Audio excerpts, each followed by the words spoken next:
Hello and welcome back to another episode of Becoming Rock Solid. We're your hosts, Mindy. And Sean Harley, and we're here to help you become rock solid in body and mind. And so today's episode, we're going to be sharing the 12 toxins that we've eliminated and swapped out of our lives. And, it just seems like they're trying to poison us from every angle. It's like we're being attacked from all sides: our food, our water, our clothes, the air we breathe, the stuff we're putting on our skin. It's really hard to avoid all of it, but the best you can do is avoid some of it and avoid what you can. Exactly. And I think this isn't something that you should obsess about, let it cause you stress and anxiety. Just think of it as a way to stay one step ahead of the system that is trying to keep us sick. Yes, it doesn't have to be an all or nothing thing, but make progress where you can, and little by little, you'll be living a cleaner, healthier life, and you'll be glad that you did. I think this all kind of started for us a few years back. I had a friend reach out and ask if we had any red dye 40 in our pre-pump. And lo and behold, I was like, yeah, we do. And she goes, oh, well, I actually don't consume any products that have that in there because of the negative effects it has, on the brain, cognitive function, ADHD for her children and stuff. She's a mom. And so that got the wheels turning. All of a sudden I was like, okay, this is news to me. I've got to research this. Maybe we should look into this. Yeah, and I shared it with you. And, from there, it kind of just brought us down this whole rabbit hole of information. Right. One thing led to another, and, you wake up. Yeah. You start realizing that, hey, just because this stuff is in all the products in the grocery store doesn't mean that it's been proven to be safe for you, or that it's even been studied in long term to be safe for you. And, we live in a big science experiment right now. And all these new chemicals, we're just starting to see some of these effects that started with chemicals they started giving us in the 90s or 2000s. And there's just been more and more as time has gone on. So you really don't know what you're getting some of the times. And you don't know how it's going to affect your body on the inside, because you may not feel an immediate reaction from it. Stuff may be building up. And when you become older, Alzheimer's, dementia, things like that you want to avoid. You want to start taking care of yourself now. Exactly that. And on that note, let's get into it. I keep it rocking like Primus. I'm way too turned up on a mission. Ain't no sitting in silence. It's too electrifying a shot. Find the muscle you're hiding, hard as the pressure. I bring the pressure to the bench. I don't ride and see me live. Get it right. Free your mind. We got some living to do. We bring it big from a trauma, make them sick. You know he flexing when they ask you who you with. We gon' rep it for life. Rock solid, rock solid, rock solid. We becoming rock solid. Hey. All right, so, babe, let's get into the 12 products that we've eliminated from our lives. Let's do it. All right, so starting with number 1, because this was the first thing that opened our eyes, is red dye 40. And honestly, that goes for all artificial colors, really. But yeah, but red dye 40 is one that's got some science behind it, and it's banned in Norway, in Finland, in the UK, in a bunch of countries over in Europe. But it's one of those ingredients that we are still getting here, and it's in everything that's red, almost. yeah, Yeah. basically. And it's kind of funny because you may have seen those memes that show popular packaged products like Quaker Oats and Doritos, Mountain Dew, and it'll show the ingredient list for the United States. And it's just a laundry list of chemicals and all this crap in it. And then if you look at the UK counterpart, or even in some cases Canadian counterpart, and the ingredient list is a lot shorter, there's barely any chemicals, and you'll see more natural colors, natural ingredients in it. Total night and day difference. Yeah, when it comes to red dye 40, some of the countries over in Europe will use strawberries or beets to get that red color. Imagine you don't that. have to use a petrochemical. This red dye 40 comes from petroleum. And You don't need it. You can use strawberries or beets or other things. So like when we dropped red dye 40 in our supplements, we went to beetroot powder, and it gives it that nice red color. Yes. Our latest products we don't use. We just dropped the colors altogether. We found people don't necessarily even worry about them that much. We use other colors like blue spirulina, which is beneficial for your brain and for your heart. And there's, it gives you a nice blue color in our Cosmic Rush pre-pump. But yeah, with our Endurade, we just didn't even bother with the colors. Yeah. No dyes, no extra stuff. Let's just use the ingredients that we need for our bodies.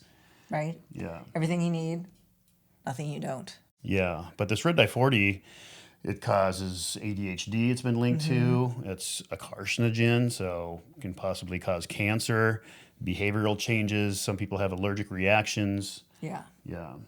Yeah. No bueno. So that is gone. So we've taken that out.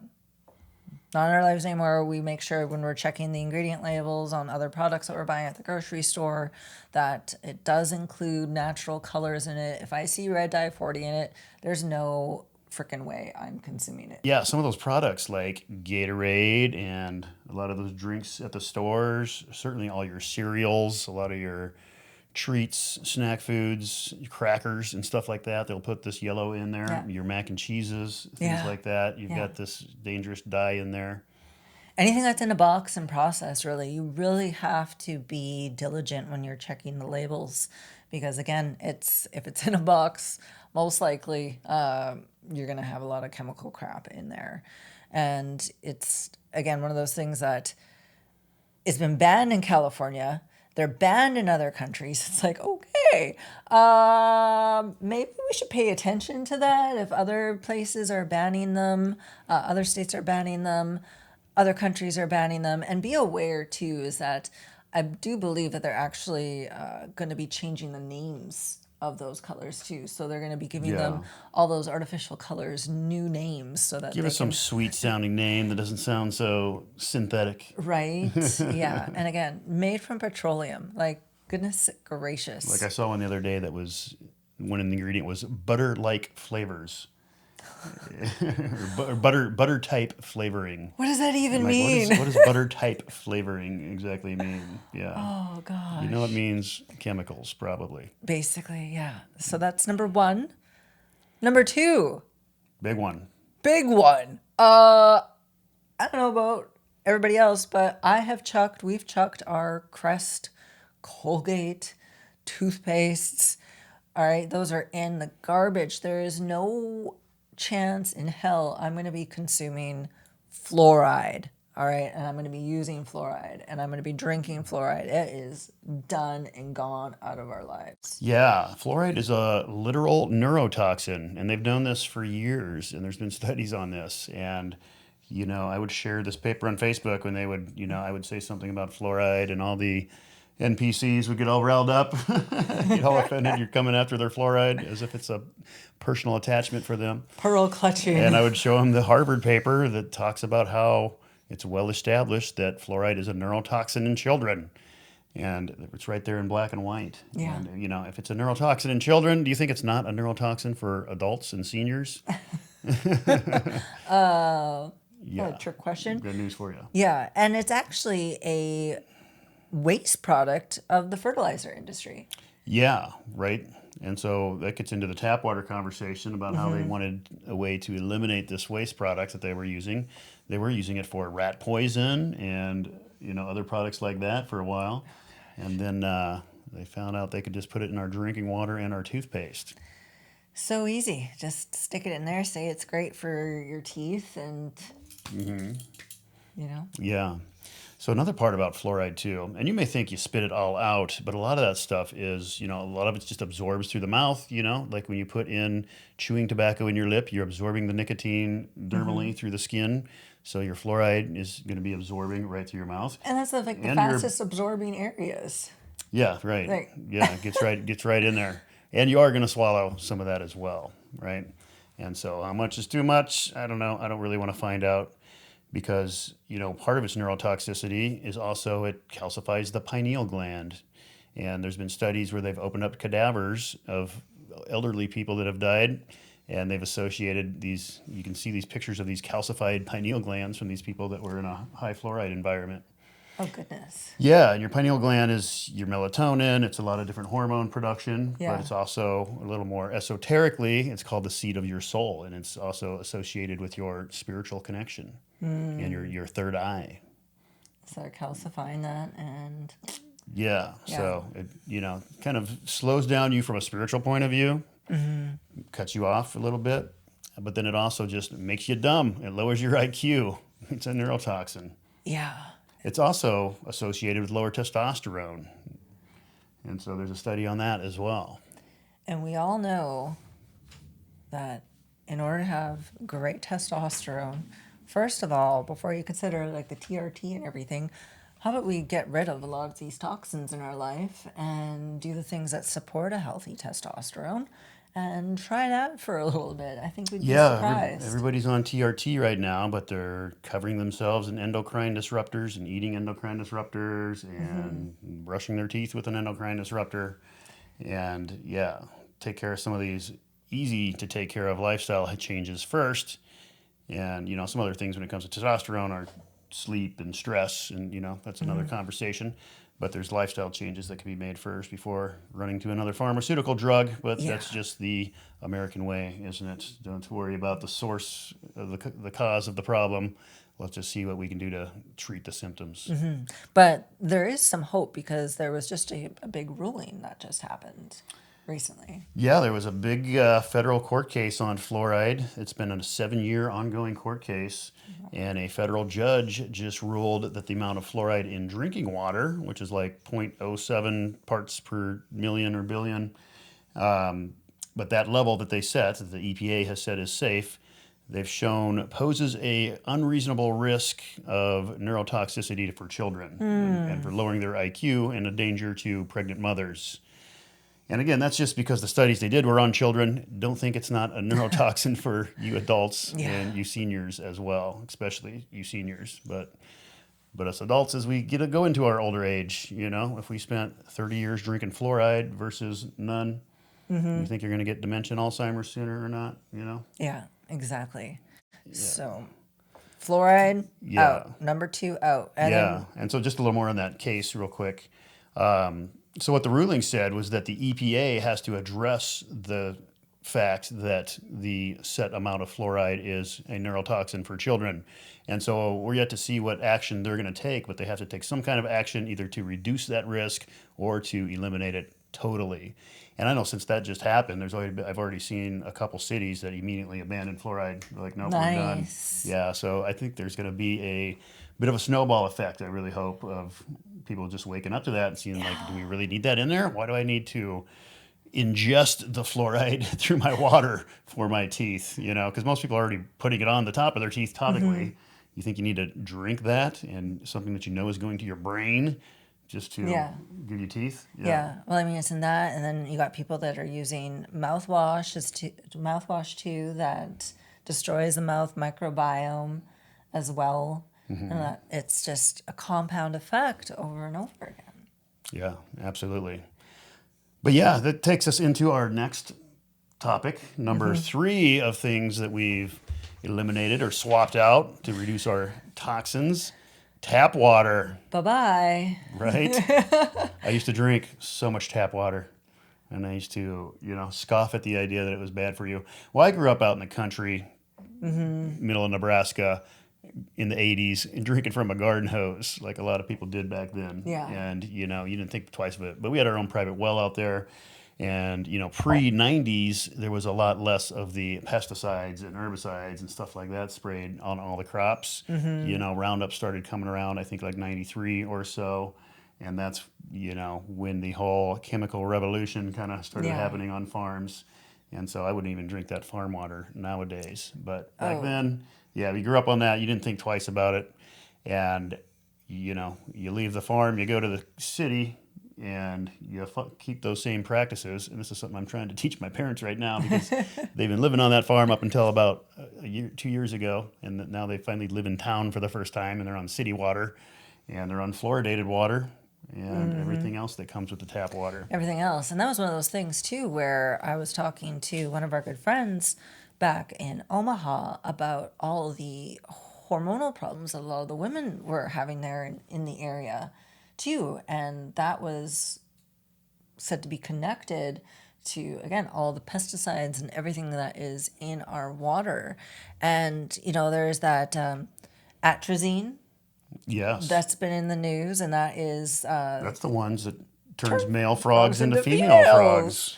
Females that can reproduce, I believe, too. Oh, my goodness. But yeah, it's very well established. It's not a conspiracy theory. There's a scientist that's doing this work, and he's showing that he can turn male frogs into female frogs by giving them atrazine. Wow. And that's in the water, and glyphosate is in the water, and... the prescription drugs are in the water. Arsenic is in the water. There's so many things that are in the water. Nitrates from fertilizers. That shouldn't be. Yeah. But atrazine, the glyphosate's a big one in the water too, and that's a big one on all your foods. We'll talk more about that as we go through some of these other items on the episode. But glyphosate is Roundup from Monsanto, and it's the same Roundup that you use to spray the dandelions in your driveway. You should just let the dandelions grow. Spray the weeds. Yeah. Pull the weeds. Yeah. But it's make some dandelion tea. It's Roundup, right? What happens when you spray that Roundup on a weed? The next day you come out, that weed is brown and it's dead and gone, right? This is the stuff in your drinking water. This is the stuff in a lot of your food. You are drinking that same stuff that you squirted onto that plant. And so glyphosate has been shown to do a number of different things. It's been associated with lymphatic cancer. There was a big lawsuit in California where Roundup had to pay millions of dollars for lymphatic cancer patients. Nice. It's endocrine disruptor. It's one of the big ones is it messes up your gut microbiome. And so, you've got this flora living in there, this live bacteria that is a big part of your immune system. It's like 70 to 80% of your immune system. And it does a whole lot for you. And it's also your second brain. This specific study showed that the glyphosate that you get through eating food disrupts your gut microbiome. It's called dysbiosis. And so it throws off the proportions of good bacteria to bad bacteria. And that led to depression, because you have your gut-brain axis where your gut is constantly sending communication to your brain and back and forth, but your gut is actually sending more communication to your brain than the brain to the gut. And when that gut gets disrupted, it gets into dysbiosis. It can cause depression. It can cause behavioral changes. So it can make you do things that you wouldn't do normally. It's all controlling you from the inside. Yeah, and so You're just a puppet. They call it your second brain. So it's one of about 3 or 4 brains we have, I think. You've got your brain, you've got your heart brain, your emotional brain. You've got your gut brain, right? It'll make you do things, right? You'll all of a sudden get hungry and you'll just walk up and go to the kitchen and start snacking. Yeah. You didn't even consciously really think about doing that. No. Your stomach made you do that. And then you got your lower brain down there. It'll make you do some weird things too if you don't get it under control. Keep that under check. Yeah. Right? And that's the thing. If you ain't eating right, you ain't thinking right. Yeah. Very, very well put. Absolutely. Yeah. So... tap water, done, gone. I don't even like cooking with it, even though we're boiling it. It's just, I try to stay away from it as much as possible. So coming in at number 4, swapping out the toxic cleaners. So going for natural choices, using vinegar, using lemons, using baking soda mixes, looking for the phthalate and the paraben-free, toxic chemical-free, so natural ingredients as much as possible. This has kind of been a little hard for me, maybe just because it's another thing that I've got to search for, so I'm trying, as I'm going and, slowly replacing, one at a time, because I'm kind of a horrible shopper in that sense, where it's kind of takes me a while to order things. I'm the total opposite of a woman. I'm the worst shopper ever. But I think that's, again, one of those things that we're working on it. We haven't totally cleaned out everything as far as cleaner goes. I think I still have to replace the toilet bowl cleaner. But it's removing those toxic chemicals, again, that we're not breathing them in. Yeah. We're not getting them on our body. I'm not as worried about toilet bowl cleaners, but the stuff that's on my kitchen counters, and I set some food down there and then I eat it. would I spray my food with that cleaner and then eat it? Right. No, but it's still getting on there just by touching on the counter, right? Yeah. I'm not putting my food in the toilet, so I'm not as worried about that. But Yeah. kitchen cleaners, dish detergents, stuff like that. Yeah. No, 100%. So it's just, again, doing what you can to have a toxic-free household as much as possible. And then number 5.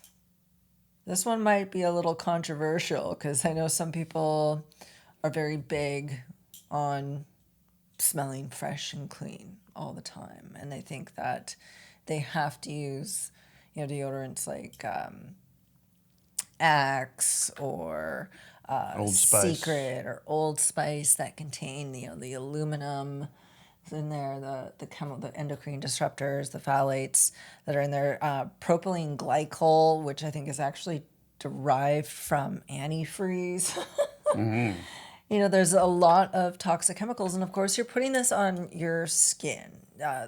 This is your largest organ on your body, and it is right where your lymph is, where you're supposed to be perspiring and releasing toxins, and instead you're getting them all blocked up in there, applying that like day in, day out in the most sensitive part of your body. And there's a buildup, and there's also like talc is in there, and that's been linked to cancer. We all have probably heard about the Johnson & Johnson lawsuit over their talc powder. It's just, again, switch to something different. So we've switched. We found 2 other products. I think one's called like Lumi, and the other one's called, it's the Hello brand pit stick that we also have the toothpaste from that we're using too. So again, better choices. And actually, for as much as we work out and for as sweaty as it is here in Florida, I think they're working just great. They do the job. They do the job. You That's gotta for like sure. reapply them throughout the day. But I think I'd rather reapply than not reapply, have something that lasts 24 hours and think, how much chemicals did I just put in my body that it's gonna block it for 24 hours? Yeah, reapply, or sometimes I'll just grab a little soap and water in this bathroom sink and give myself a freshen up. Yeah. And go about my day rather than wearing that all day. Because, yeah, you got to think that everything that touches your skin is going to go into your bloodstream, right? They have medications. Like you can buy testosterone cream that you put on your skin topically, and that raises your testosterone, right? And so understand that any lotions, any perfumes, any products at all, cosmetic products, expect that to get into your bloodstream. Yeah. And when you're putting aluminum right over one of your major lymph nodes right there, you can expect some problems from that too. Absolutely. So we swapped out the pit sticks, and then number 6 for me, I stopped using tampons. All right, so Me too. ladies, I'm about to change your life and rock your world because I've been getting all of my girlfriends switched over. I use the Flex disc. Now, the issue with the tampons, the toxic shock syndrome, there's plasticizers, metals in there, volatile organic compounds, okay, PFAs, forever chemicals, all the endocrine disruptors, the arsenic, there's lead. Metals, yeah. Yeah, metals, lead. I use something called Flex discs. All right, so it's a medical grade polymer disc, and you insert it in, and it can hold up to like 5 super tampons worth of flow. But ladies, you can have sex with this Flex disc. All right, let me tell you, that's a game changer. And you can't even tell. Can you tell? You can't even tell. I mean, you can feel a little something that something's in there, Yeah. but it's not that noticeable. No. Yeah. But it's like, it is so freeing in so many levels because it's freeing you from all the toxins, and it's freeing you from having to go through so many tampons and change it, and it's freeing you in the bedroom. So ladies, No mess whatsoever. no, get on it. Trust me. I've changed all my girlfriends' lives, and at first they didn't believe me. They were a little apprehensive, but yeah. So tampons, gone. I do not use them anymore. And that brings us to number 7. Citric acid. So, citric acid was another ingredient that we had in our supplements. It sounds so healthy, though. It sounds so healthy. Citric acid. Well, it used to come from lemons, Lemons and limes. but now 99.9% of the world's production of citric acid actually comes from a black mold. Black mold, and most of it's made in China. But it comes from like high fructose corn syrup mixed with black mold, and the black mold has a chemical reaction with the sugar, creating this citric acid. And so this is actually kind of a allergen instigator, right? So it's going to bring up a bunch of issues depending on how you react to allergens, and long-term exposure or use of this can cause that flare up. And you may be wondering, why do I feel this way? Why am I always sneezing? Why am I always inflamed? Well, you could be very sensitive to Could it. be having an allergic reaction. Yes. Why is my nose always running? Why am I stuffed up? Yeah. And it's concerning because there hasn't been any long-term studies on the effects in humans. Yeah, it's been around since like the early 1900s, but there hasn't been any long-term studies on the effects in humans, Interesting. like a lot of things. So just one of those things. So again, it's in a lot of ingredients out there, and it's almost nearly impossible to avoid it these days. And you can never really find anything that does have a natural citric acid because, again, 99.9% of the production of it is from this black mold concoction. But that being said, we still took it out of our products anyway. Yeah, it's one of the ingredients that we eliminated from our product line. Yeah, so again, everything you need, nothing you don't. So let's just get rid of it. And I'm happy we did. Yeah. I mean, it's a flavor enhancer, and it affects like the pH balance of the supplement as well. And so you need some type of ingredient in there. And so it's in there for a reason.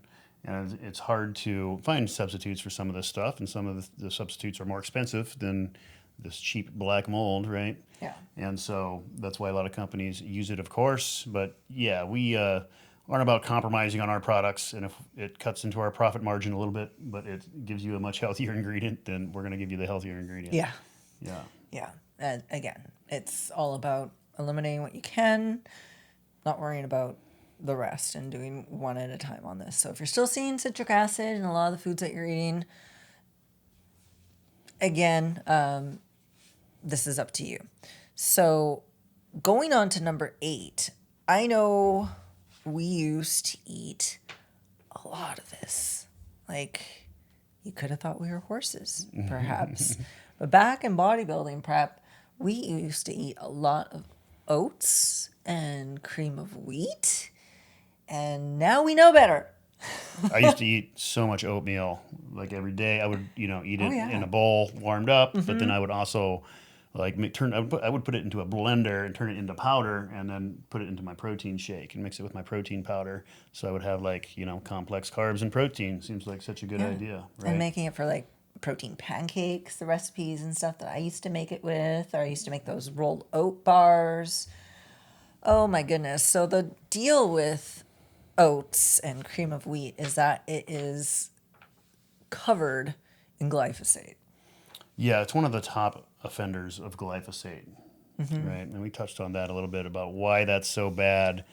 But, they did some testing a couple years ago, this protection group called the EWG, and they tested a bunch of oat products, and they all had glyphosate in them. And we're talking about, Quaker products, General Mills products, those kind of mainstream products. And the tolerable limit that the EPA sets is like 30 parts per billion. I think in Europe it's 20 parts per billion. Again, a lower number. Yeah. But in the 2018 testing they did, these Quaker oatmeal squares had 2,837 parts per million. Oh, goodness. Yeah. That's extremely high. Extremely high. Now they did the testing again in like 2023, and a lot of the levels have come down since then, which is kind of surprising. But I think because they caught so much slack for it from this 2018 study, they seem to have reduced some of it. But it's still more than I want to put in my body. Yeah, no, definitely. And especially at the rate that we're eating at. So I think that one was a big one for us that we absolutely had to eliminate because we were eating copious amounts of it in our bodybuilding lifestyle. And so again, that's another thing that was just like, all right, we got to get rid of this. Now it's cream of rice. So organic cream of rice. Yeah, so a good substitute for cream of wheat or oatmeal is cream of rice. I find it really pleasant to eat. I think it's even better. Yeah, I think so too. I like the taste of it. So we got rid of the cream of wheat and the oatmeal, and I think we're a lot better for it. It ruins your gut microbiome. It lowers your testosterone. There are shorter pregnancies, higher risk of liver disease. It's like, what else can we add to the list, Yeah, right? metabolic disease, which is a big one. It's one of the things they talked about in that Senate hearing here recently, where they talked about what they need to do to fight chronic disease, but like metabolic disease from things like glyphosate and all these other chemicals was a big one. And glyphosate's a big offender for that. Yeah, big offender. So that one, definitely make that a priority, I think, if I were you on that. And following another item that was a big part of our bodybuilding lifestyle, especially for me, Me too. was the spray butter. The spray butters, like the dressings, and it was kind of one of those things like, for the dressing, okay, are the sugars low? Or is my calorie count low? Is my fat low? All right, I can eat this on my prep, on my bikini prep. No. And you're like 0 calories, so you're just like, just soak it away in that. Just soak it away. Oh, I know. I put that all over my wild rice. Yeah, me too. All over it. And it was almost, yeah. So I'm not going to get into that. But the main ingredient is soybean oil. Yeah, which is funny because they claim 0 calories on there, right? But that's just a little sleight of hand because how could it have soybean oil, which is a fat, which, fat 9 calories per gram. So how can it have 0 calories in there if it has soybean oil? And they do that by putting a serving size of 1 spray. And according to the regulations, if your product has less than 5 calories from fat, then you can round that down to 0. Oh. Right. And so their serving size has like 4 or 5 calories in it, but it's enough that they can round it down to 0 as long as they keep that serving size at 1 spray. But, who does 1 spray of spray butter and, Right. and that's their serving? I must have did like 40 spray. Yeah. So it's not even calorie free, and you're getting your calories from the worst possible source, soybean oil. Yeah. All full of high inflammatory omega-6s. And it's not just soybean oil. It's a lot of these highly processed seed oils, which, back in the day, that was used, they were using them for soaps and stuff. And then they realized that they could make them similar into lard. And that's where Crisco was born out of. And so they are highly oxidative and cause this inflammation in the body. And that's actually going to touch on one of the other things that we've given up of why you should actually give up seed oils. And I don't care what your favorite fitfluencer says that they're okay and seed oil, there's nothing wrong with seed oils and you can have them. No, for me, if you're on this train of thought and it resonates with you, I don't believe anything that is processed to that extent and can oxidize and cause that much damage in your body. I don't think I should be eating it. Yeah, and it's one of those things that wasn't in our diet for most of our history, and is a little more of a recent addition. Yeah. And one of those that came in right when all these chronic diseases started going up. And there's a few different problems with seed oils. One of them is the omega-3 to omega-6 ratio. So omega-3s are anti-inflammatory, omega-6s are inflammatory. Ideally, you have about a 1-to-1 ratio of a 3s to 6s, but these type of oils are more like 10-to-1 or even up to 20-to-1. And so they're highly inflammatory. And so that's one reason they're very oxidative, and the heating process makes them even more dangerous in that regard.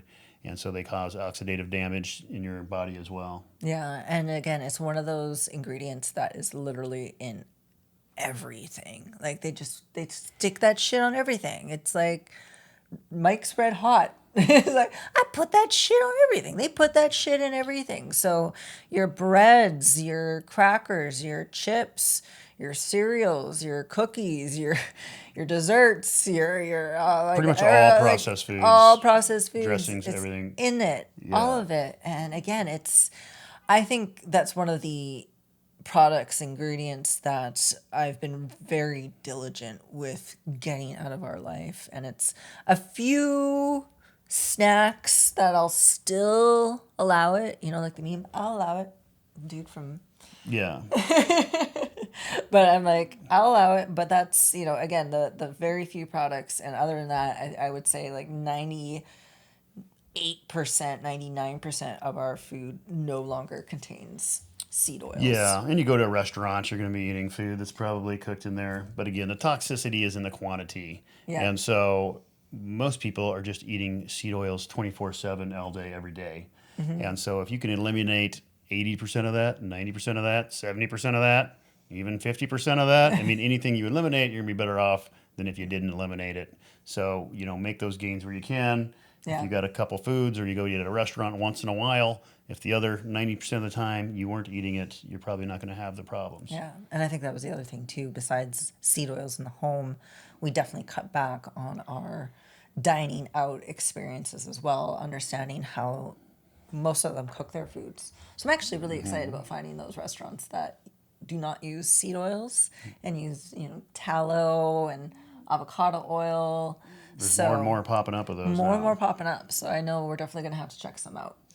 So no more spray butter, no more seed oils. Got that out of the life. Number 10, and this is one of those things where I think we've been pretty good with, but there's still the occasional, and that's our perfumes and colognes. They're colognes. Cologne? Your colognes. You've got phthalates, you've got muscatones, you've got something called styrene, benzodelhide. You've got benzodelhide, BHT. BHT is, again, another petroleum-derived preservative that's found in perfumes. You've got phthalates, which are endocrine disruptors. And then you have the musk ketone. And the musk ketone is linked to brain cell degeneration, cancer. It's just... and brain cell degeneration. That sounds important. That sounds important. And again, it really makes me wonder too. You've got all these celebrities that always come out and they promote alcohol and they come out with a perfume. Two of the biggest brain cell killers. The biggest brain cell killers, right? Perfume and alcohols with all the And celebrities. junk food and cereal, right? Yeah, junk food and cereal. The garbage from McDonald's. Mm-hmm. Yeah. So perfumes, for the most part now, gone. Just one of those things you don't really need, You take a shower, you smell clean, you smell fresh. Yeah. You smell good. And a lot of people are sensitive to them, like my Aunt Carol. She's very sensitive to smells. Yeah, when you smell somebody else's cologne or perfume out in public, you're usually kind of repulsed by it. You're like, oh, why do they put so much cologne on? Or you can smell a trail, like they'll walk by you and like you could smell like what they've been wearing like for a good 10 minutes. And it's like, what? Yeah. Like it's a lot. And you as the wearer, you're getting that two ways. You got it on your skin, and so it's being absorbed there, and then you're breathing in those chemicals too, and so you're getting it that way as well. Yeah. So I let my two favorite perfumes die out, but it's one of those things where I do kind of like those smells. Like I have that one favorite perfume. Well, I've got two favorite perfumes of mine. One's discontinued. But I just now, if I want to wear it, like if we go out, I'll just spray a little bit on my clothes, like kind of like just around here, like not too close up to my nose, but just a little spritz kind of thing. And I spray it far, but I don't spray any on my skin anymore. And I use essential oils more now than the perfume. So... Yeah, again, the toxicities in the quantity. So if you just do it once a month when you go out on date night, you take a little spritz, it's not going to be the end of the world. But if you're a daily user, you're going to have some problems. Yeah. So depending on what your social life is like and your, if you're going out to work all the time wearing perfumes, maybe you want to cut that back. So something to think about again. And that brings us to number 11. We've done our best with this. This is extremely hard because It's everywhere. It's like the seed oils of the clothing industry. Polyester clothing derived from Petroleum. petroleum. It's amazing how we've got all this petroleum for plastic, for clothes, for pharmaceutical drugs, for polyester, Food dyes. for food dyes. Like all this stuff is made from petroleum. And you always hear about there's a big shortage of petroleum. It's this limited resource, so your gas prices got to go up. It's a limited natural resource. Allegedly. Allegedly. Yeah. So, But there's no shortage of polyester clothing and pharmaceutical drugs and all the other stuff that use plastics. Like everything's made of plastic, right? gosh, no. And unfortunately, a lot of our favorite places to shop, but unfortunately, a lot of them include fast fashion places. I know I like to shop at Zara.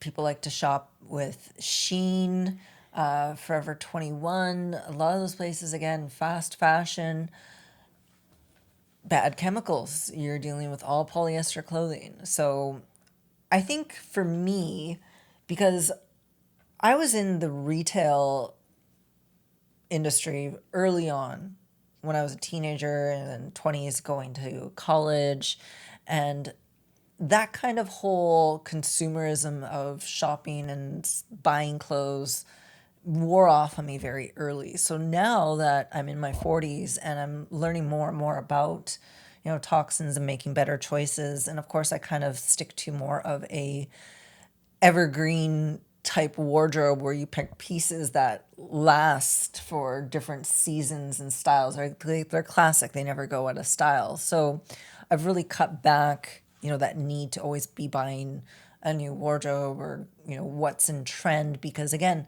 I'm just adding more polyester to my collection.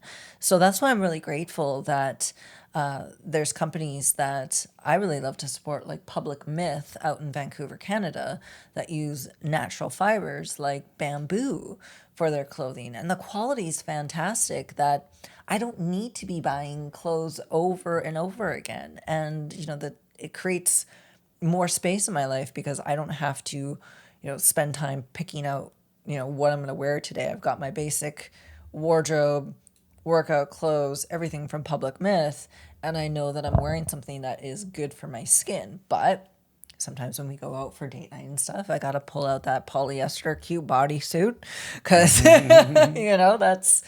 it's date night. And yeah, but again, we're wearing it on our underwear, on our private parts. It's lowering your testosterone for your boys. Well, that's where you're swinging that line. Yeah, I tried to cut down on my polyester underwear. That was one place that I cut down because like men's boxer briefs is all polyester now, but they do make cotton ones that are pretty good. I will just not wear any underwear a lot of the times these days. Free ball. Just free ball if I'm around the house or something. Otherwise, I'll try to use cotton when I can. Yeah. Let them breathe. Let them breathe. Yeah, let them babies hang. Let them babies hang. It's not good to be all heated up, scrunched up like that anyway. Yeah, and the other thing too, like with like polyester, like when it's washed or dried, it can actually release microplastics, right? So if you're wearing polyester gitch and you're like sweating and stuff, that's like releasing microplastics right onto your gonads. Yeah. So, try to protect the one place where you don't want endocrine disruptors around your gonads. And that's not too hard of a switch. And then your other clothes too, there's really good cotton shorts, cotton, bamboo, hemp. Like those are really nice materials and they feel good on your skin and they feel natural on your skin. Yeah, and like natural fibers like that are of a higher frequency on your body. If you're getting these petroleum-based clothing, it's not just polyester. There's other materials out there like rayon and stuff, I think, too, that are just as bad. Anything really that is not like your cotton or linen and bamboo, natural fibers. And all this junk now, like they're making clothing out of, recycled plastic. And again, back to plastic and petroleum. Yay! It's recycled plastic. Yeah, I'm being good advertising for the it like that's a good thing. No. But it's plastic that's already been broken down, so it's probably even easier for that to leak into your body. And it's all of a lower frequency. Those materials are a lower frequency on your body, and they cause that disruption. So, yeah. Yeah. All right, moving on. Moving on. Our final product that we've eliminated. Well, it's not our final product, but final one for this list. Yeah. We couldn't list everything. We'd be here all day. But another thing that we eliminated was sunscreen and largely sunglasses. Yeah. Yeah. Well, saving ourselves a lot of money on the sunglasses, but Yeah, between yeah. breaking them and sitting on them. Right. How many designer pair of sunglasses, have you lost? Well, there goes a couple $100 Yeah. at the bottom of the lake, Just whatever. leave them there. You don't But need yeah, them. but no, sunglasses is one that I used to wear them all the time. And I was taught early that I had to wear them or I'd smile and I'd get wrinkles in my face. And so for years, every time I'd go outside, I'd just chuck on the sunglasses like a habit. And then I started to learn a little bit more. And, that light coming into your eyeballs has some real physiological responses in your body. One, your circadian rhythm. It's telling your body that it's daytime. And so your melatonin and cortisol cycle stays correct. And then also it tells your body to make melanin as well. It gives your body, that light coming into your eyes signals to your brain from the pituitary gland to release this thing called melanocyte stimulating hormone, and that stimulates melanin in the rest of your body. And so it basically, your brain realizes, hey, I'm in the sun. We need to produce melanin to create a tan to protect our DNA. And so that's how that process works. And if you wear sunglasses, you're blocking out that signal. And so your body isn't getting the signal to produce that melanin, and therefore you've got a better chance of getting a sunburn. And there you have it. There you have it. Yeah. And that's one of the reasons, it's, again, opening yourself up to new information and trying it out for yourself. You tested it out in Arizona. We went on that hike. Yeah. And you didn't wear any sunglasses that day. We were out all day, like noon, hiking. Arizona desert. Heat, As usual. We're always 100 plus hiking. degrees. Out That's there always with my us. shirt off and my silkies, just being in nature. And didn't fry. Just got a really awesome tan. Yeah. And so that doesn't mean go out there in the sun and don't wear any sunscreen or sunglasses and go fry your ass off. Obviously, you got to kind of work up to that. Depends on your own skin type, etc. So be smart about it. But taking the sunglasses off and ditching the sunscreen. And a sunscreen we're ditching for a couple of reasons. It's blocking the rays that your body's absorbing, so that ultra red light is beneficial to your body. You're also stimulating the vitamin D synthesis in your body. But not only are you blocking that, a lot of them had carcinogen chemicals in them. There's a few toxic chemicals inside a lot of the popular sunscreen. One of the toxic chemicals is octocrylene, and octocrylene will actually degrade into something called benzophenone, and this is a suspected carcinogen. Wow. And so this was in 2,400 products. So you may or may not have seen there was a major recall not too long ago on a bunch of popular brands of sunblocks because of this ingredient and because it degrades into this carcinogenic ingredient. And not only that, it also contains a lot of high levels of benzene. And benzene is a flammable chemical that's just happens to be on something that you put all over your body several times throughout the day while you're at the beach, just baking it in. And, you may not think that, again, it's bad for you. You're blocking out the sun. You've been told you're going to get skin cancer. Well, guess what? The reason why you may be getting that reaction has more to do with your diet and your lifestyle of actually eating those high inflammatory seed oils, which is why you're getting that reaction in the body. It's because of what you're consuming on the inside and how it's reacting. Gives you that with all oxidative damage Oxidative from the damage. seed oils. So So between that and then wearing sunglasses so your body's not getting the signal to produce melanin to protect your DNA, and you're not giving yourself that buildup of sun tolerance, then you're going to be a sitting duck out there, and you're probably going to get a sunburn when you do touch the sun for a couple minutes. And so there was actually a study done too, saying basically that there is no There was no association with wearing sunscreen and preventing melanoma. Yeah. And I've actually found that the people that get melanoma are the people spend less time in the sun. You know, people that work outside and spend a lot of time in the sun have a very low rate of melanoma. People that sit in the office all day and sit under blue light, they actually have a higher rate. So some of the things we've been told just don't add up. Yeah, no, you got to think about it. The sun gives life to plants, to the earth. And we evolved under the sun for millions of years. And to tell me that we need to be deathly afraid of it, no, I'm not buying it. No, not buying it. So choose natural options. Choose for just like a mineral-based, zinc-based, straight-up zinc. I use a straight-up zinc stick. Neutrogena actually has one. Surprisingly, it's just zinc. I'm so shocked that a company like that came out with it. But just stick with zinc. And there's other natural things too, like coconut oil. I believe raspberry oil is a natural sunblock, has UV protection, like up to like maybe UV4 in it.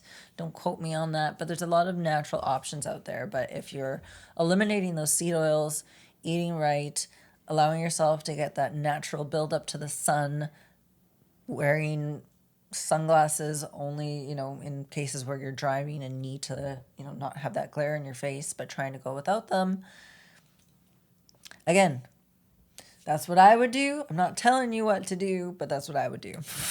And that's what I do.